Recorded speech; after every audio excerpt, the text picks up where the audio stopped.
there's a fundamental question asked by every person who has ever walked the earth. It is a question that has baffled humankind since the beginning of time. That question is, why am I here? After all, you and I have played no role in our own existence. None of us request to be born into this world. Yet one day, we simply appear on the earth. So it's only natural to ponder, why am I here? Some people think their life's purpose is to use their unique gifts and talents to gain greater success and fortune. I, on the other hand, I don't think this is enough. Rather, I believe a more fulfilling path in using your unique gifts and talents to make the world a slightly better place when you leave it to when you first entered it. Now, you're probably all thinking, so how is this 4-foot nothing woman going to change the world? Well, we all can. No matter how small or insignificant we think we are, positive change can come from something other than the top down. It can come from the bottom up, and how we treat others, those who are similar to us, but more importantly, those are differences. Now this is where I come in. I'm a disabled woman living in today's society with spina bifida. And spina bifida comes with a whole host of problems. And I guess with me, I have the more severe form, with having hydrocephalus, which is the build-up of fluid in the brain, and scoliosis, more commonly known as curvature of the spine. When I was born, my parents, they didn't get the best outlook for me. They were told I would need round-the-clock care. I'd probably be brain damaged because of having hydrocephalus, and I would never be able to walk. But I guess the miracle with me was I could walk. And even though I didn't walk till later than most toddlers, and as you can see today, it's probably not the best walk, but I can still walk. I can only imagine how my parents felt the first moment they saw their daughter walk. A whole heap of doors opened, and they saw a light at the end of the tunnel. Now, that light may have been dim, but it was still a light. It gave them hope. It gave them a new form of strength. A strength, I'm a firm believer, they have passed on to me.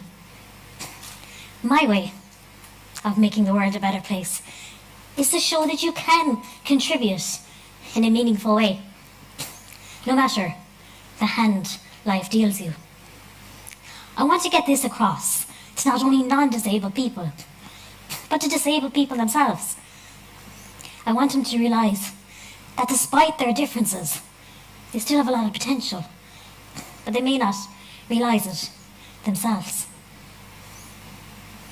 A disability is a condition that limits a person's physical or mental abilities. If you can imagine, having a disability is like living in a castle with a moat around it. You're trapped within it, unable to access resources beyond it. And no matter how strong those walls are, they don't offer the same level of freedom as crossing the bridge and being able to access the other side. But despite these apparent limitations, there are ways of accessing the other side, but they may not be evident to us at first. Sometimes it can be hard for you or others to see beyond one's condition. Therefore, one's unique gifts and talents may go unexplored, and you may give up on crossing that bridge. I'm genuinely passionate about breaking down barriers and stereotypes of what disability looks like and what somebody can and cannot do.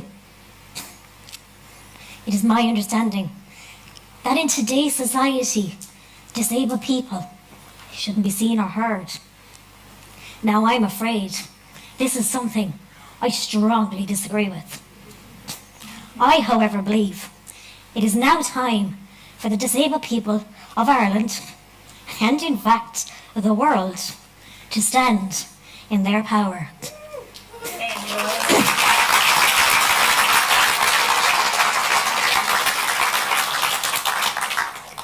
This is exactly what I did when I did the unthinkable. I completed and survived a naked photo shoot.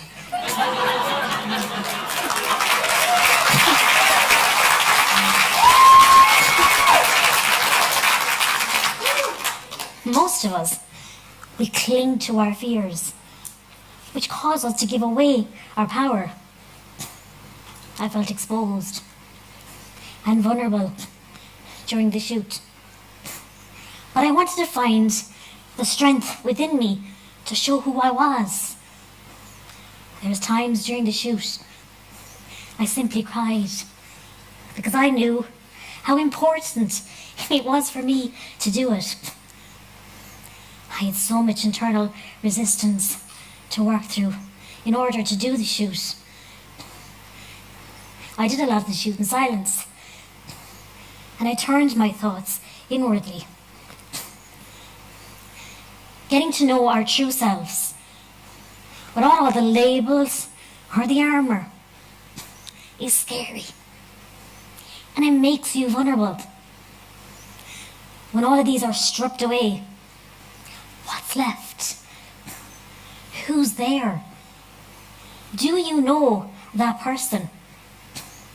My message behind the photo shoot and the pictures is to show the importance of getting to know ourselves, our true selves, and body positivity for all individuals, regardless of their abilities. Body positivity seeks to challenge beauty norms, but it still faces opposition and resistance from those who still believe in traditional beauty standards. With this shoot, I wanted to see and celebrate beauty in myself and my body. Ladies and gentlemen, it can be hard for us to admit that we are handsome or beautiful sometimes. It's even harder for me. But with this shoot, I did feel beautiful. It brought up every insecurity I have ever had from my past. And I slowly and quietly worked through each and every single one of them. All the while, the camera is clicking. It took everything in my power to sit there and allow myself to be photographed. Nobody, not you or I or anyone else, is perfect, not by a long shot. Not even the person who you believe is always dressed on point, who's highly intelligent and is good at absolutely everything. We all make mistakes, and we will continue to make mistakes. We'll say the wrong thing, we'll do terrible things, we'll disappoint others, we'll disappoint ourselves. It's all part of being human. Now, today I can't talk about being human or vulnerable without mentioning Brené Brown and her powerful quote, "What makes you vulnerable makes you beautiful." I struggle with showing my vulnerability because I fear looking weak in the eyes of those around me. The words, "vulnerable makes you beautiful," were like splinters in my sprained vulnerabilities. Even though doing the shoot was one of the most challenging things I have ever done. It also represents being vulnerable as a strength, because it allowed me to be authentic and to show that it is okay to struggle occasionally. It's all part of being human. The pictures represent that we can all have something in our lives that could be holding us back, but we don't have to let it. Being vulnerable is beautiful, because being vulnerable means strength, hope, and life. We all strive for a life of more meaning and purpose, a life worth living. We've all been through a lot in our life, and let's face it, ladies and gentlemen, nothing in life comes easy, does it? We've all faced different trials and tribulations, which we have crossed with our brave hearts. But there is light at the end of that tunnel. But to get to that light, you may have to travel down a dark tunnel. And at the end of that famous rainbow, there is a pot of gold. Now, to get to that pot, you must take a life's journey. And as I prepare to leave you on this incredible afternoon that we've all had, I'm sure you all can agree, I'd like to leave you with some final thoughts, if I may. As long as I am fortunate enough to wake up each morning, it doesn't matter my financial situation, my career status, or my relationship status, I still have the opportunity to make the decisions and choices to help me be the best I can be today. And in fact, every day. We have a choice. We can either dwell in the past, or we can dance in the present. Stay true to who we are, love who we are, embrace those so-called imperfections we all have, and make the most of them. Today could be one of the best days of your life. It could be the day you realize, why am I here? Well, I believe I'm here to show you are limitless. And even though we walk our own journeys in life, we are not alone. We are all reflections of our higher consciousness, and we just have to learn to love our own reflections. Thank you.